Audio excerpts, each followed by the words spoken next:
I think our state is home to plenty of top tier food destinations, but one type of food we do exceptionally well and just doesn't get enough love, I think, is the dumpling. Hear me out. It was also brought to our attention that sometime last month, Guy Fieri was seen eating dumplings in Sisters, Oregon at a Himalayan restaurant. Now, no shade to Sisters, but Portland has some pretty amazing spots as well. So with the weather soon turning cozier, today on CityCast Portland, we're talking with Brooke Jackson-Glidden, editor at Eater Portland, about the best dumplings to try across the city.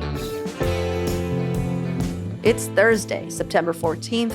I'm Claudia Meza, and this is what Portland's talking about. So, what makes a good dumpling? Like, what are the components for a solid dumpling? Yeah, I mean, okay, so a dumpling is so many things, so it's really hard to have a cohesive answer to this question. You know what I mean? Like a Georgian concali, it's sort of okay for it to have like a thick and kind of knobby texture. But like if it's a Shanghai xiaolongbao, like that should be a really thin wrapper, right? So it's sort of like it really varies based on where the dumpling is from and Okay, let me rephrase that. So pretty much every culture has a take on dumplings, right? Oh yeah, absolutely. Of course. So are there limits to what can be considered a dumpling? That's a good question. I think, okay, so like broad strokes, I think a dumpling is basically dough. That it's like either dough that is wrapped around a thing or it's dough that's like steamed or boiled. And that's like a huge category of things, right? Like when I'm thinking about dumplings, my answer is typically a little bit more restrained. So I'll say like food that's wrapped in dough that's either boiled, steamed, or fried. So like not baked. Basically, to me, if it's baked, it's a pastry. Matzo ball, not a dumpling. Matzo ball. Well, but a matzo ball, See, there's no food inside. There's no food inside, but I do think like because there's a filled dumpling and a not filled dumpling, right? Because a matzo ball feels like a dumpling. Chicken and dumplings. You're gonna tell me those aren't dumplings? Those seem like dumplings to me. So I think like when I'm going out and I'm like, oh, I'm craving dumplings, I am often craving a filled dumpling. But I do think those are just two different categories. Like I think for the purpose of this podcast, so we're not here for like 3 hours, stuff in dough, steamed, boiled, fried. There we go. That's I just wanted the ground rules of the dumpling we were discussing. Yeah, okay. For sure. So what's been your favorite dumpling eating experience in Portland at this point? Like top 3 dumplings. Oh man, that's so tough. But I think I can do 3. I know it's like I'm always limited here. I'm always like I want to list 14. I think that it really varies on the type of dumpling. I remember my first steamer basket of xiaolongbao at Duck House, and like xiaolongbao have always been like one of my favorite first date foods. Like I love xiaolongbao, and I think that there are a lot of intricacies to making them right. Like again, you want that really thin wrapper. They should be really well sealed so they don't fall apart. You don't lose that broth. They can't be overcooked because if they're overcooked, they fall apart. So it's like a perfect xiaolongbao is so hard to do, and if people do it right, it's like mind-blowing. And that first basket I had at Duck House was just like such a masterclass. The broth was piping hot inside. It didn't have that like weird nugget of meat in the middle, which happens sometimes. It was just all silky broth. It was just so great. I think in terms of dim sum style dumplings, so like hargao and shumai, I feel a lot of affection for Excellent Cuisine, which is one of the newer dim sum places. Like their hargao is like so springy in this really nice way, and like the filling remains so juicy, so flavorful. They're not skimping with the ginger and the garlic and all the alliums and stuff. It like adds so much to it. So just super flavorful and really well executed. And then like I don't know, like everyone in Portland, I just love the bowls of pelmeni that I've had at Kachka. Like when I'm really sad in the middle of winter, I will go in and I will get like a bowl of the pelmeni with the fancy broth and like the garlic. Like if I'm like depressed, I usually keep like a pack of the frozen ones in my freezer, take those out, and it's just straight up maybe a little dollop of sour cream or yogurt, a little bit of vinegar, a little bit of butter, stir, inhale. I love soup dumplings, but I gotta tell you, it's just so controversial because I love kachka I love flavored vodkas. I love Yeah. the horseradish vodka, especially. I Mhm. love all their little tasting menu stuff. I am not a fan of their dumplings. Wow. I know. I think it's because in my head, I know this isn't what it's trying to achieve, but in my head, I'm like, do you want to be a soup dumpling? Because you're not. And it You're bums like, me out. you'll never will be. And you never will be. And I want it to be a soup dumpling. And that's not Kochka's fault. That's Yeah. not that dumpling's fault. But that's what always happens because it's so brothy and they're like, I want it to be a soup dumpling.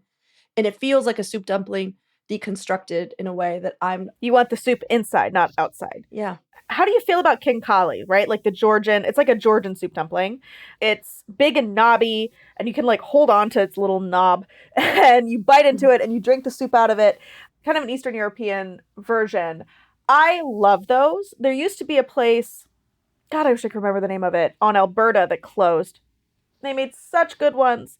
But now, if I want them, I have to go to Vancouver. Where are they at a place called Dedico. And they make both two of my favorite dishes, Georgian dishes, and probably the most famous Georgian dishes, khachapuri, which is like that big bread boat that's full of like cheese and eggs, and you stir, stir, stir, stir. Wait, I've been there. Yeah. Yes. I loved it there. And I did like the King Kali. When you were saying Yeah. that, I was like, oh, that's fancy food I've never had. And I was like, wait, no, I just Googled it. And I was like, no, the opposite. No, I've had that. I've had that. It was delicious. Yeah, see? So basically Eastern Europe's version of a soup dumpling. And I'm like, heck yeah.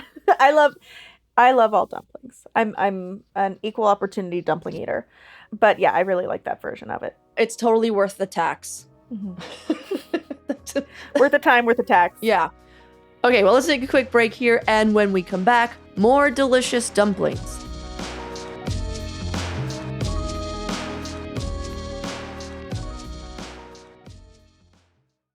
So, what about an unexpected favorite? Like something you weren't sure you would enjoy, but was actually pretty awesome? I was like really skeptical of the chains that opened. So like Din Tai Fung.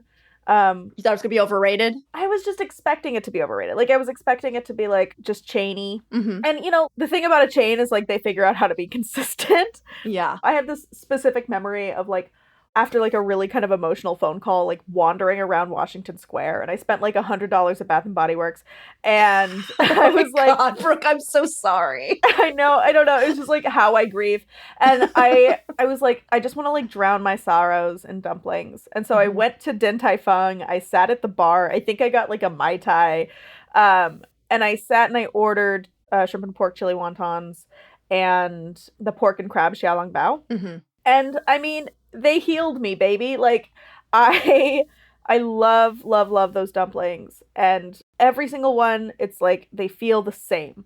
Like something I kind of like about duck houses is that they feel handmade, I guess, you know, like Mm-hmm. I kind of like that. Like it's a little bit of like it feels homey while also still being like well executed. These are like pristine. Like they are like perfectly rolled and thin, and you know what I mean? Like it just feels like almost like mechanized, and you like see the people doing it, so it's like, you know, but they're just like perfect little xiaolong bao, and like game recognized game. Like they were very good. I'm curious why you haven't mentioned. I think there is a restaurant in Portland that is actually named right. Like, is it Xiaolong Bao? Oh, XLB? Are you talking about XLB? Yeah, XLB. Yeah, in my neighborhood. Yeah. So I do really like XLB. It's so funny. It's like I'm not anti XLB. I like XLB a lot. Let me ask you that again. Brooke, are you anti XLB? No, I'm not. I love those folks. It's one of those places that is like my neighborhood joint. What you're really learning about me today is that like dumplings are my comfort food. Like if I'm in an emotionally sad place, I want to eat either mashed potatoes or dumplings. And so if I'm like having a bad day, I walk to XLB, I get like a steamer basket of xiaolong bao, and again, they make really good shrimp chili wontons. Are wontons dumplings? Are those dumplings? Yeah, of course they're dumplings. Okay. You get the wrapper, you get the stuff. Yeah. They're boiled. Yeah.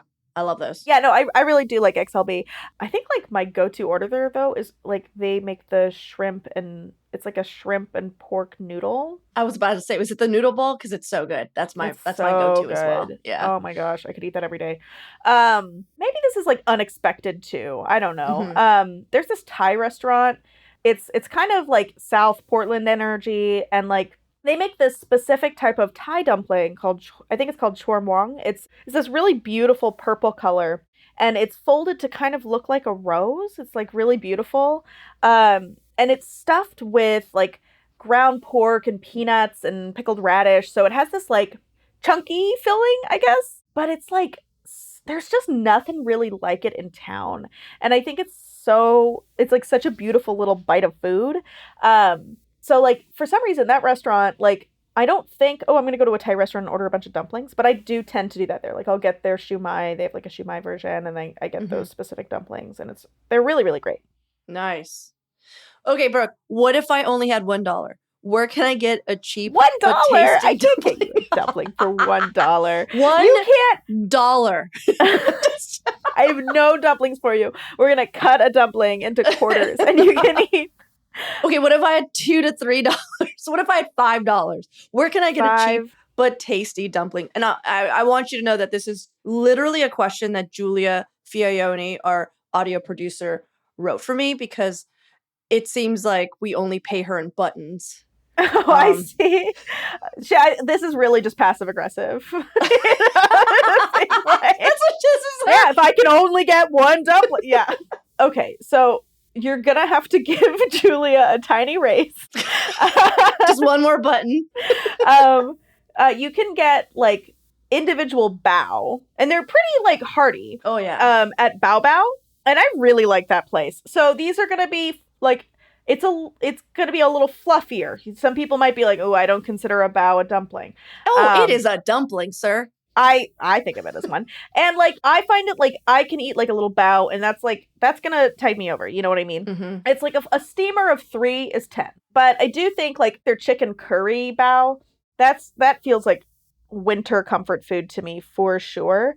Again, is it $1? Is it $2? No. But I think in terms of like the best quality for the price dumplings, I really think, again, Excellent Cuisine is probably the place I'd go. I think that, again, dim sum, you can usually try a lot of different things and you're not spending a ton of money. And I would do Master Kong. Master Kong, I can't believe I haven't mentioned them yet. Like, really incredibly good Chinese food. I think they do a lot of things well. Their jianbing are really good. And they're just really high quality dumplings, and you can get a lot of different styles. So like the sort of comfort food pile of dumplings, you can totally get there. Something you're dunking in black vinegar. You can get these really delicate sort of shijing bao or xiaolong bao there often. And then their wonton noodle soup, like absolute comfort food when I'm sick, absolutely saves the day often.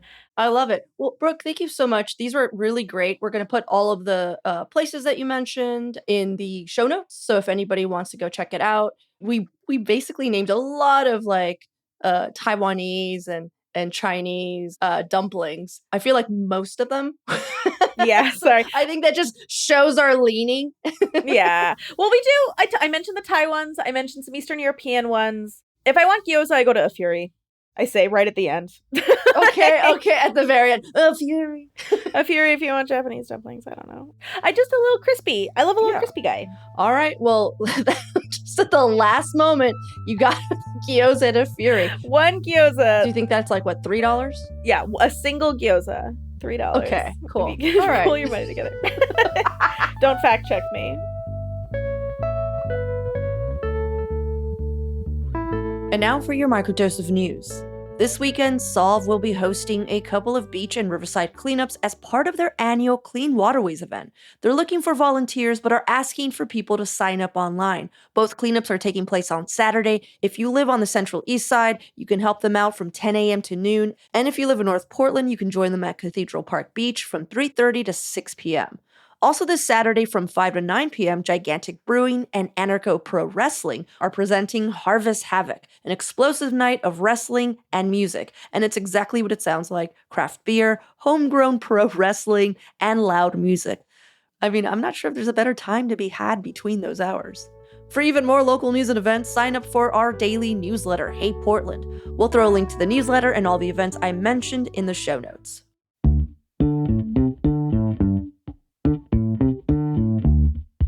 That's all for today here on CityCast Portland. Thank you so much for listening. If you enjoyed the show, please share it with a friend, rate or leave us a good review. It'll really help us out.